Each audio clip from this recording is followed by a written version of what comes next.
Two young executives team up to defraud shareholders and employees of millions in what turns out to be the largest bribery and embezzlement scam ever to rock the Brazos Valley. This week on an all-new American Need for Greed.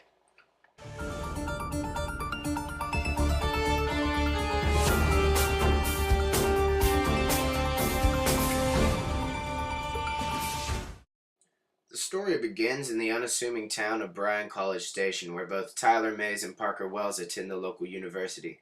They graduate quickly and with honors, and move to a local construction firm, Brazos Valley Construction, after graduating. We were friends back in college. We had this idea back when we were kids. We both graduated early. We got out after only three and a half years.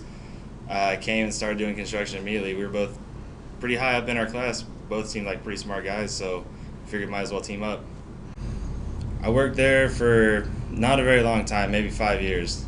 Everything happened really quickly. I had just turned 31 years old. I was making upwards of $5 million in salary. That goes along with stock options and other things as well. So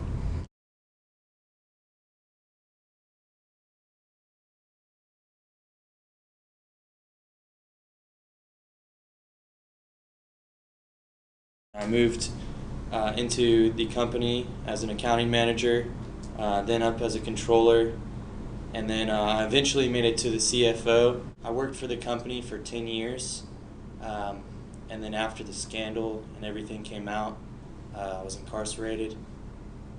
Luckily though, I got off by releasing some details and testifying against the board of directors and the CEO.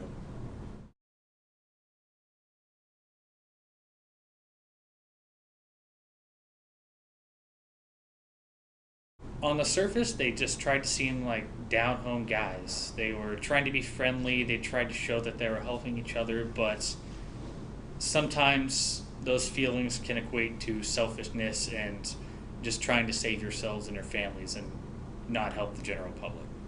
They are all, both of them are very creative and very funny, have a sense of humor, and they have their principles of doing this and not doing that. So I think that is a basic impression they give me. I never expect this kind of illegal things will happen on them. They started out as a small company in a small town and the profile fit. Eventually, after they started performing illegal practices, everything took off. Now, it eventually got too good to be true, but the company was bringing all of this wealth in and doing all this business, so no one wanted to believe that anything wrong was going on.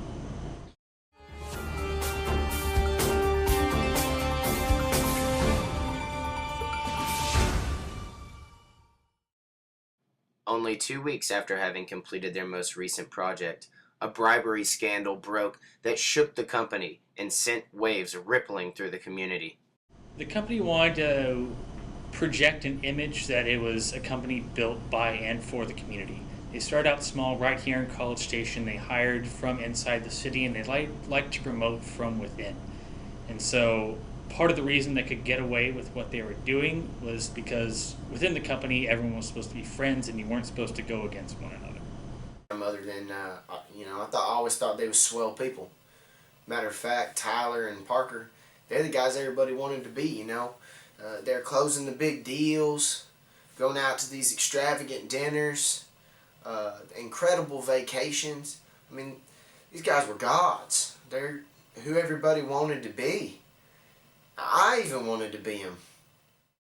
Reports show vacations and extravagant high-profile activities that the CEO and CFO engaged in while at the head of the company. Well, there was a couple trips to Key West. There was a couple trips to Las Vegas, Miami, North Shore in Hawaii was a big one. Let's see, definitely Mexico, definitely Cancun, Playa del Carmen, those types of places. Tropical, easy to relax, drink pina coladas. How would you spend $1 million in Vegas?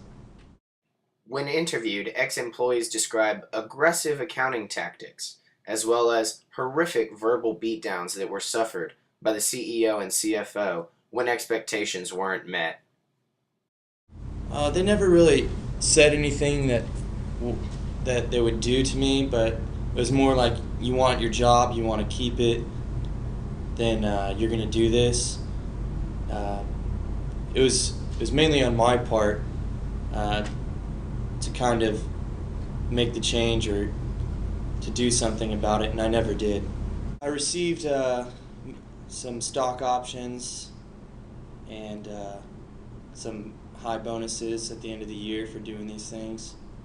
A lot of the charges brought against me are not warranted.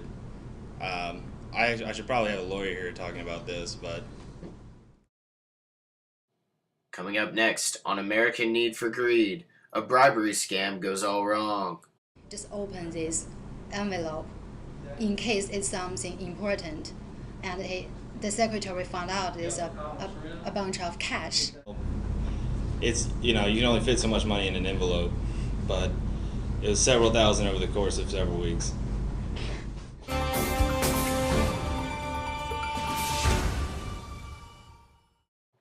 On May 12th, a secretary stumbled across an envelope containing $10,000 left on the newly appointed mayor's desk. Questions were raised as to where the money came from and what was its purpose.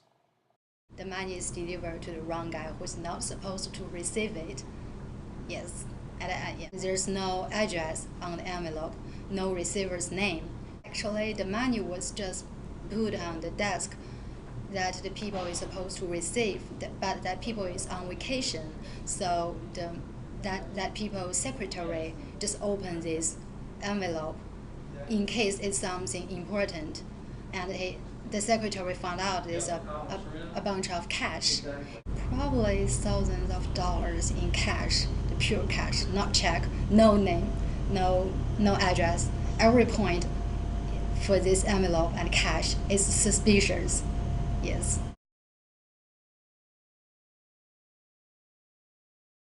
When it broke, it was just by accident. Someone received an envelope that they shouldn't have received, and thankfully they called their organization's fraud hotline, which eventually made it to us.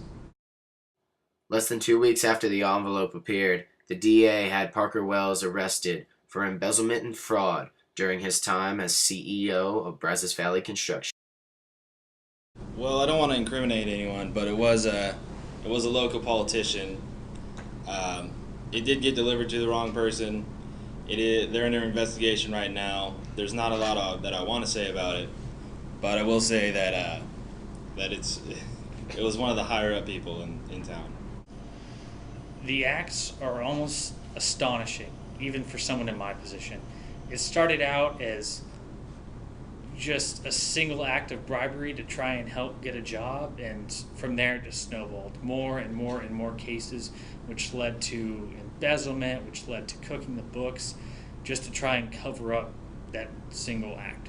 Everything happened really quickly. I would say I was more the face of it than the actual people that were behind it, the culprits, if you will. Well, I don't know if it was him specifically, but honestly, whenever things break, you get nervous. You throw people under the bus. It happens. It's hard to say whenever you're under pressure from an FBI agent. It's hard to really tell what you're going to do. I'm not going to give away too much, but there was an F in his title.